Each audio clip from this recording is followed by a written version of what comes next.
역사 속에서 세계를 배우는 시간이죠. 탐나는 세계사. 세만시의 역사 선생님 덕성여대 이원복 석좌 교수 전화 연결돼 있습니다. 교수님 안녕하세요. 네, 안녕하세요. 예. 자, 오늘 저희가 다뤄볼 역사 이야기가 6.4 티안안먼 시위입니다. 지난주에 30주년을 맞이했는데 네. 티안안먼이라는 게 지명이죠? 천안문이라는 게 문 이름이죠. 네. 문 이름인데 거기 그 자금성의 정문은 아니고 자금성 남문입니다. 근데 이제 중요한 게 뭐냐니까 1949년 10월 1일 날 이天安門 위에서 마오쩌둥이 중화인민공화국 선포를 선언했거든요. 네. 독립을. 그러니까 천안문이라는 것은 번화거래 그 정도가 아니라 중화인민공화국의 상징이자 심장이죠. 예. 교수님도 가보셨나요? 광화문 정도. 여러 번 가봤죠. 네. 저도 예전에 한번 가봤었는데 생각보다 굉장히 규모가 커서 놀랐거든요. 웅장하죠. 예. 네. 중국 사람들 자체도 거기 한번 가는 걸 굉장히 큰 관으로 생각할 정도로. 예. 네. 근데 이제 거기 보면은 중앙에 모택동, 마오쩌둥 사진이 딱 걸려있지 않습니까? 그렇습니다. 네. 네. 그래서 뭐 관광지로도 워낙 유명해서 북경으로 예. 여행을 가면 꼭 들러야 하는 코스이기도 하고요. 예. 네. 앞서 말씀드렸지만 이 6.4 티안안먼 시위가 30주년을 맞았습니다. 보통 어떤 사건이 발생한지 뭐 10주년, 20주년, 30주년 이렇게 되면 국가에서 대대적으로 기념식을 하거나 홍보를 하잖아요. 그렇죠. 그런데 이번에는 중국에서 계엄령을 방불케 할 정도로 막 티안안먼 시위에 대해서 굉장히 쉬쉬하고 검열을 하고 있다고 하더라고요. 예,天安문 사태라는 것이 그 시위라는 것이 중국 정부로 치면은 소위 아킬레스건입니다, 이게. 네. 굉장히 큰 그 약점 중에 약점이죠. 왜냐하니까 인민공화국 아닙니까, 중국. 네. 인민을 위해서 세운 그런 나라인데 정부가 인민을 향해서 총과 대포를 탱크를 깔아뭉갠 그런 사건이니까 이것은 있을 수가 없는 얘기였죠. 그러니까 이것은 중국으로 봐서는 굉장히 쉬쉬해야만 할 그 정권의 정체성과 순수성을 의심케 할 수 있는 그런 대사건이기 때문에 절대 이것을 공개하거나 심지어는 거론조차 못하게 하죠. 네. 인터넷상에 이거 천안문 뜨면 다 지워버리고 막아버리죠. 근데 30년이나 이미 지났고 당시 국가 권력도 지금의 시진핑 주석은 아니잖아요. 네, 그런데 이것이 폭발력 요소가 뇌관을 항상 품고 있기 때문이죠. 네. 이것을 공개한다는 얘기는 중국 정부의 잘못을 인정하는 것이 되고 이것은 또 하나의 민주화, 거대한 억눌려 있는 민주화 운동의 용암을 터뜨리는 게 될 수 있거든요. 예. 그렇기 때문에 이것을 강제로 꾹꾹꾹 눌러놓는 그런 상황입니다, 지금. 네. 그러면 지금 초중 고등학교 학생들이 배우는 교과서에도 이 역사가 안 나오겠네요. 어림도 없죠. 전혀 학생들도. 네, 제가 중국 만화를 썼는데. 네. 거기에 천안문 사건을 언급을 했거든요. 예. 그래서 그건 아예 번역이 안 됐어요. 중국은. 그 정도인가요? 그러면요. 아주 알레르기적 반응을 보입니다. 그렇군요. 그러니까 한 나라에서 굉장히 역사적인 민주화 사건인데 그 나라의 국민들은 정작 잘 모르고 다른 나라의 국민들이 더 잘 아니까. 그렇죠. 그러니까 그것이 지금의 중국이나 또 러시아라든지 이런 동쪽 계통의 그런 전제주의였던 나라들의 그 국민적 민주주의의 수준이라고 볼 수 있습니다. 네. 그러면 이 시위가 일어나기 전에 사회적 배경을 저희가 좀 살펴봐야 될 것 같은데 그 당시 사회적 상황은 어땠나요? 예, 그 당시 89년 아닙니까? 네. 89년인데 그때는 이제 고르바초프가 주창했던 페레스트로이카하고 글라스노스트 개혁개방 물결이 전세 공산권을 휩쓸고 있었잖아요. 그것이 중국에도 굉장히 영향을 미치지 않을 수가 없지 않습니까? 네.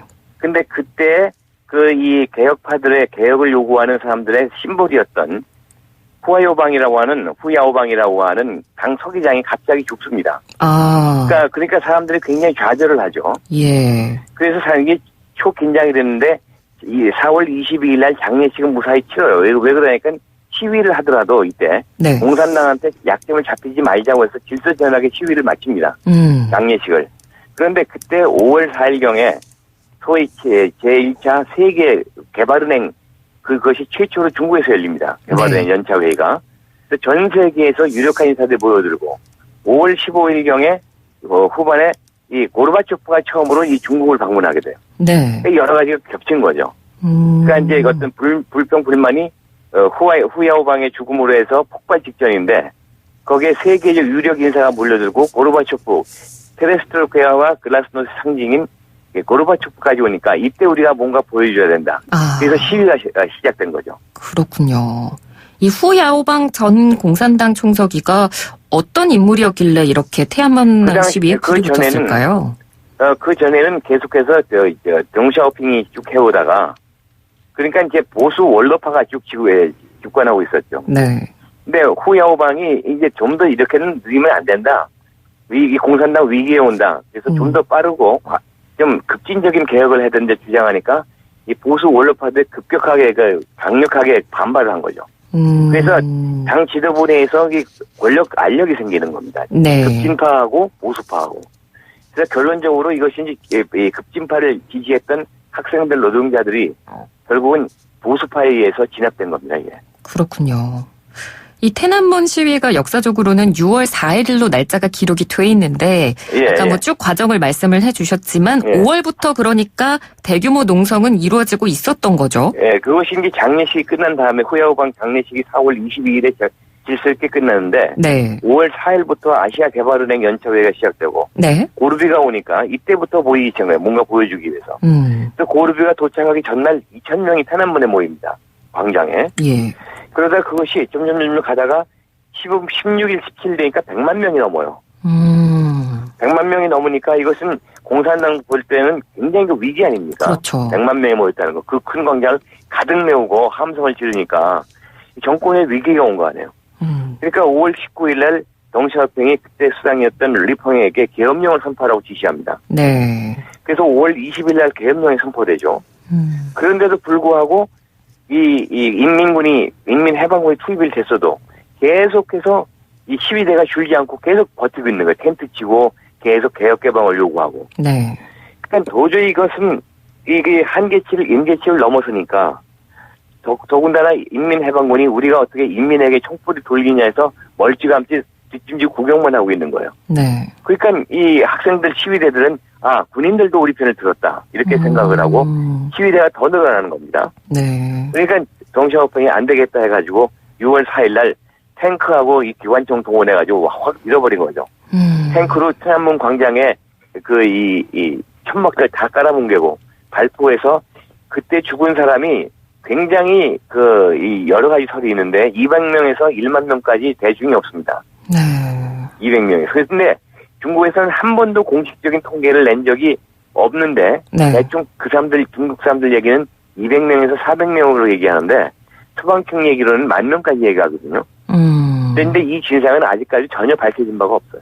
네, 중국에서는 어쨌든 이 사실을 숨기려고 하기 때문에 뭐 통계가 그렇죠. 나올 리가 없겠네요. 안 나오죠. 네.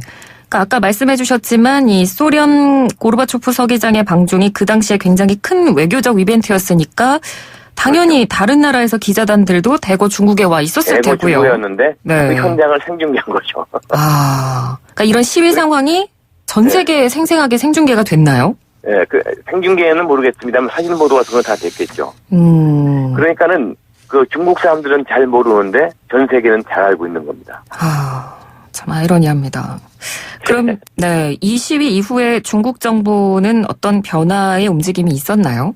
중국 정부는 한결같이 전혀 변화를 보이지 않고 이 데모가 이 시위가 어떤 반혁명 폭동이라는 그런 식으로 끌고 나가는 거죠. 네. 그래가지고 그 후에 시위에 가담했던 주모자들 비롯해서 수많은 사람을 사형에 처하고 그리고 구금하고 감옥에 보내고 그런 탄압을 계속했습니다. 그래서 강경파에 있었던 사람들은 권력의 핵심이 되고.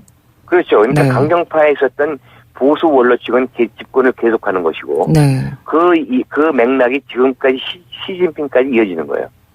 시진핑 그 주석이 그 아버지가 시중신이라고 상당히 개혁파였거든요. 네. 그래서 시진핑이 들어오면은 개혁 성향이기 때문에天安문에 대해서 뭔가 좀 달라질 줄 알았는데 이건 개인 문제가 아니지 않습니까? 그렇죠. 공산당 전체의 그 정통성에 걸려 있는 문제니까 어쩔 수가 없는 거죠. 시진핑으로서. 그럼 그때 당시에 시위를 주도했던 학생들은 어떻게 됐을까요? 뭐 어떤 사람은 미국으로 망명하고 왕단 같은 사람은요. 네. 7년간 보육한 후에 이제 클린턴 대통령이 와가지고 빼내서 미국으로 망명시켜서 교수까지 했고요. 그다음에 팡드기스라고는 민주화 시위의 정신적 지주인 사람은요. 물리학자인데 네. 결국은 미국의 압력에 의해서 미국으로 망명했죠. 근데 그때는 많은 사람들이 수천 명에 달하는 사람들이 감옥에 갔죠. 예, 그렇군요. 참 이 티안안먼 시위를 이야기하다 보니까 우리나라의 역사적 상황이 계속해서 떠오릅니다. 5.18 광주 민주화 운동. 민주화 운동인데 네. 그때 1980년에 민주화 운동이 일어났을 때 그 직후에는 그 전두환 정부에서 아무 말도 못하게 쉬쉬 막지 않았습니까? 네. 그 상황이 지금까지 30년 유지되는 거예요. 그러니까요. 그래서 우리나라에서도 최근에 진상규명조사비를 출범시키려는 노력도 진행이 중이고요. 네. 그럼 비슷한 맥락으로天安문 시위 희생자 유족들도 이런 진상조사라든지 이런 처벌, 배상 이런 부분을 줄기게 요구를 하고 있죠. 희생자天安문 어머니회도 결성돼가지고 줄기차게 요구했지만은 이 중국이라는 나라가 인권이 존중되는 나라가 아니죠. 그러네요. 네. 그리고 또 민주주의라고 하지만 그들이 얘기하는 것은 인민민주주의를 얘기하는 거거든요. 근데 중국은요, 국민국가이긴 하지만은 인민국가입니다. 인민공화국이네요. 네. 인민이라는 얘기는 개인의 전체를 합친 거를 얘기하는 거고, 사상적으로. 그러다 보니까 인민공화국이라는 얘기는 인민 전체가 주인이기 때문에 인민 전체의 주인을 이끌어 나가는 것이 공산당이고, 그러다 보니까 이런 인민 전체를 위해서는 개인의 자유와 권리는 어느 정도 제한될 수 있다는 것이 공산당 논리거든요. 네. 그러니까 이제 앞으로도 아마 공산당 일당 독재가 끝나지 않는 한 이天安문 문제는 앞으로도 계속 쉬쉬하고 아주 눈에 불을 켜면서 감시 감독을 할 겁니다. 중국도. 네. 그러니까 앞서서도 저희가 처음에 이야기했습니다만 다른 나라 사람들은 다 아는데 정작 중국 국민들은 모르는. 모르죠. 네, 정말. 그렇게 감추니까. 네. 그러면 앞으로 이 부분에 대한 진상조사라든가 이 부분에 대한 제대로 된 역사교육 중국에 있는 사람들이 받을 수 있는 여건이 생길 때가 올까요? 제가 보기엔 당분간 어렵죠. 네. 공산당이 무너진다기보다도 공산당 일당 독재가 무너지고 다당 제도가 들어오기 전에는 불가능합니다. 네. 그래도 지금 어쨌든 수많은 청년들이 이제는 인터넷도 발달했고 중국 내부에만 있지 않잖아요. 다양한 나라에서 정보를 전해 듣기도 하고 나라로 여행을 가기도 하고 언제까지 이렇게 막을 수는 없을 것 같은데요. 아니, 막을 수 있을 거라고 봅니다. 아, 그런가요? 이 중국이라는 나라가 우리 잡들어 보면 안 돼요. 네. 그렇군요.